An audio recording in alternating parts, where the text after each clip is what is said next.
Hi everyone and welcome back to Tokyo on Fire. Today is August 8th, 2017. The Prime Minister less than 1 week ago reshuffled his cabinet.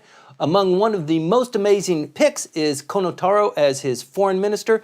You've been watching this too, Michael. He jumped right into the fire. There is an ASEAN conference in Manila. He was there to talk about North Korea, to talk about the self-defense forces. There's a lot on the diplomatic table. It was hilarious. I saw a newspaper from Manila saying that Kishida would not be coming. Instead, there would be this new guy. Well, yeah, he's the foreign minister. True, it's only for been a couple of days, but nevertheless, that's the way the system works here. Kishida is out. He's now been moved into the secretariat, and in comes Kono Taro. Now, person that we know and a lot of people know because he's very sociable and he's, of course, a graduate of Georgetown, right, and therefore well known in the Washington and in New York circles. Someone who, and when he talked to Tillerson, the Secretary of State, he spoke to him in English, didn't use a translator. Georgetown graduate. A person of the world. And that Abe picked him and put him in this very, very important spot is really quite astonishing. It's well known that he and Abe do not see eye to eye on a lot of policies, nuclear policies. Kono Taro is a big supporter of large-scale immigration into Japan. And Abe, because of the political position he was in prior to this cabinet reshuffle, has taken the plunge and said, here's the hot potato, take it. Right. And Kono Taro has taken it. We're going to have a section devoted specifically on the cabinet reshuffle and who's in position now later today. But with regard to Kono Taro, he's got some people that like him and he's got some people that don't like him.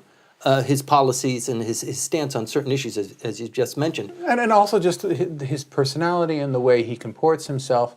It's well known that he's not one of these glad handlers who has a huge following around him within the Diet. He's not a leader of anything.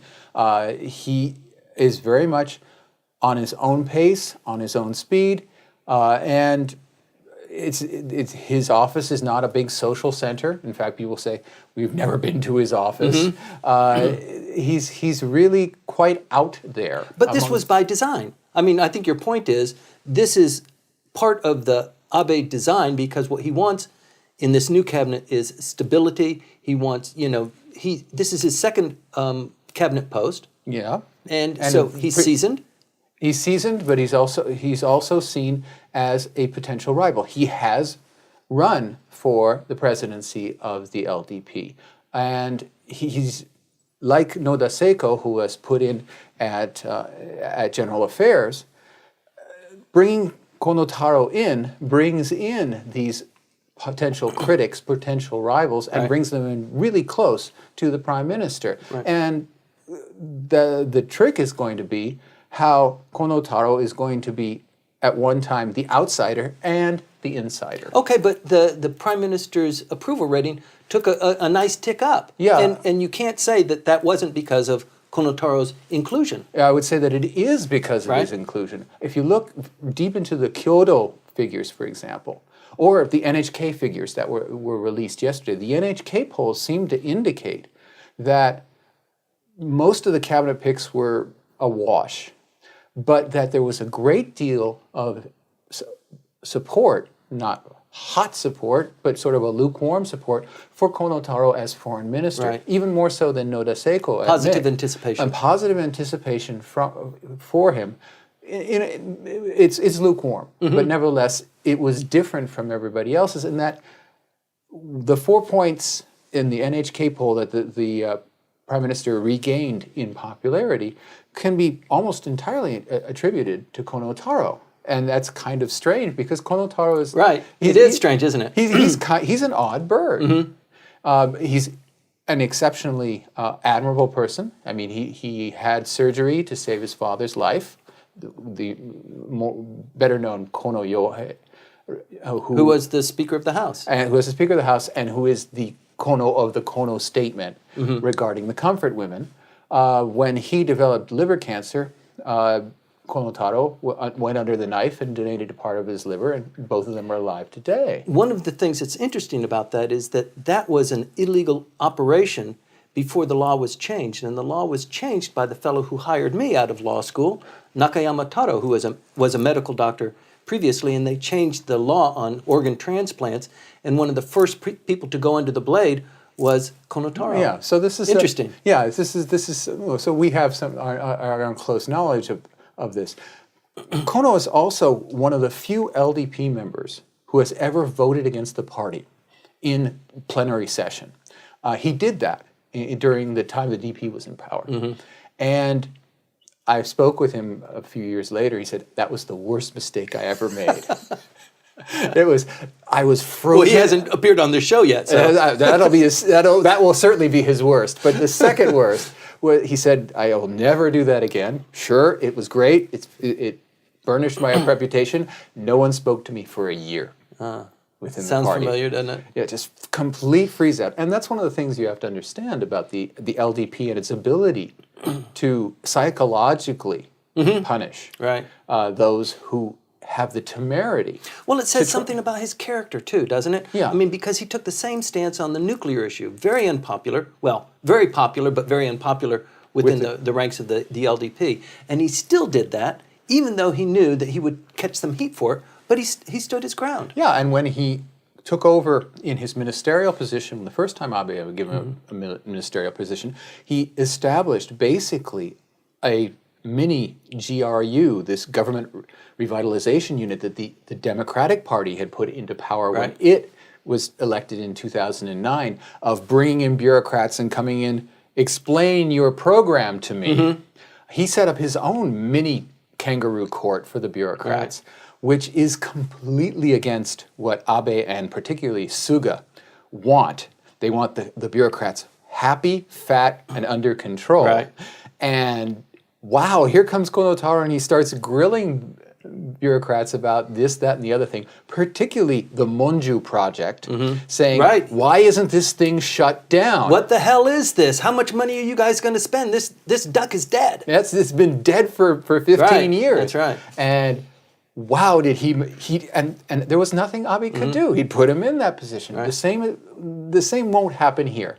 Because in foreign policy, there's a lot of continuity. It really, so much of it is bound by the expectations of other countries of the world of what Japan has been doing. And you really can't move outside it very effectively. And in fact, if anyone's going to be doing the moving, it's going to be Abe himself under this Conte-driven politics that we have, where the Prime Minister, through his National Security Council, makes a lot of the decisions that used to be handled by the bureaucrats within the Ministry of Foreign Affairs. Well, one of the reasons why I like this pick so much, Michael, is because it is the seasoning of Kono Taro. He is not going away. His father was a very prominent member of the LDP.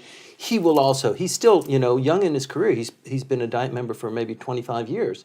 And so he's still got more legs on him, and his political career is just open for that. It's possible. He has this problem in that he's not one of these glad handlers. And one of the things that Abe did before he began his return to power was to make sure that all of his pieces were all lined up beforehand, and that he had powerful backers. I don't see behind Kono Taro those puppet masters that you see, that you work the system, and indeed came out of the woodwork and came out and became quite visible and have caused Abe all this trouble this past 6 months. All these supporters and friends who have been helping him, and in return they wanted favors, and he gave them to them.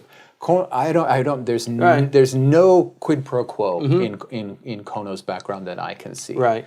Wouldn't you agree that the foreign ministry position is probably the third most important position on the cabinet? Oh, it certainly is by far the third most. I mean, after the prime minister and then the finance minister. Right. Because it's the face to the world. So this is a significant selection, and it bears mentioning here on the program why we're focusing on this position. It's not only that we like Kono Taro, and we do, and we believe in what he's trying to do, but it's also this position at this critical time. I mean, every time is critical, but to have this cabinet reshuffle and to have him selected as the foreign minister, I think is trying, I don't know, it's sending a signal. And I hope that we're kind of getting the vibrations of what that meaning is. We're still trying to parse it out. There are two things we have to deal with. And first, that Kono Taro can plausibly represent Japan on nuclear issues, which has been kind of a difficult issue because Japan's position is ambiguous.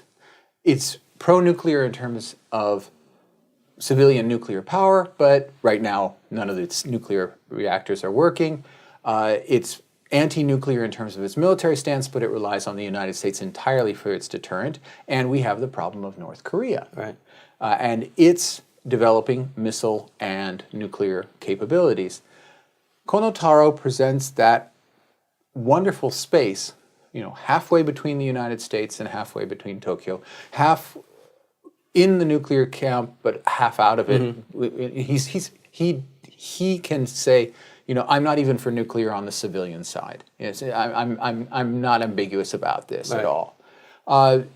That all these things can be played off against each other. Now, while we have been talking about how Abe has gone out on a limb, we have to say also that he made sure that however much give and how much rope. You will be a team player. You will be a team player. You will be a team player. That's true in terms of the cabinet, but he's also got his own little chain on the back, which is Colonel Sato in the vice ministers. A great selection, though, wasn't that? We'll see how it turns out.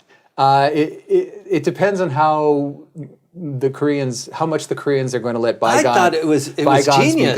Yes, what a confluence of forces there. Among the vice ministerial positions, and that's one of the things that is not appreciated. When a cabinet reshuffle is done, it's not just the ministers, it's the vice ministers who are also political appointees who are switched around. That was all announced on Saturday. So we have the cabinet reshuffle, and then cascading down from that, we have the vice ministers. The vice ministers,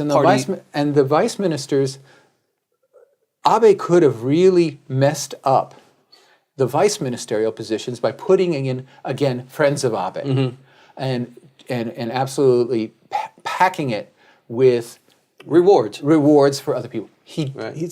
I've looked at the list. I've looked at the faces. The only face that sticks out is Colonel Sato, who was the commander of the Japanese forces that were sent to Iraq, and who has come back and has been a very strong member of Abe's faction. And has it on his resume, this ill-fated trip with Inada to try to visit Uleongdo in South Korea, and being turned back at the Incheon airport and sent back to Japan as an undesirable person, a member of the Diet though he was.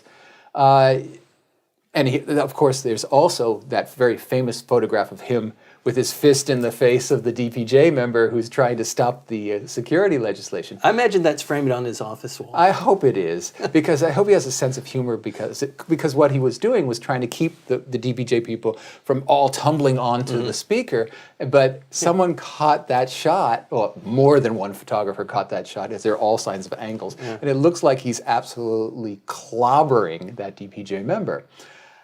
He's got that in his imagery, and he's definitely going to be Abe's guy, keeping an eye on Kono Taro, even though most of the time they're being sent off to different countries all the time, and they're never really in the building at the same time. Right. Kono Taro is the new foreign minister of Japan. Keep your eye on him because things are going to happen. Stay tuned.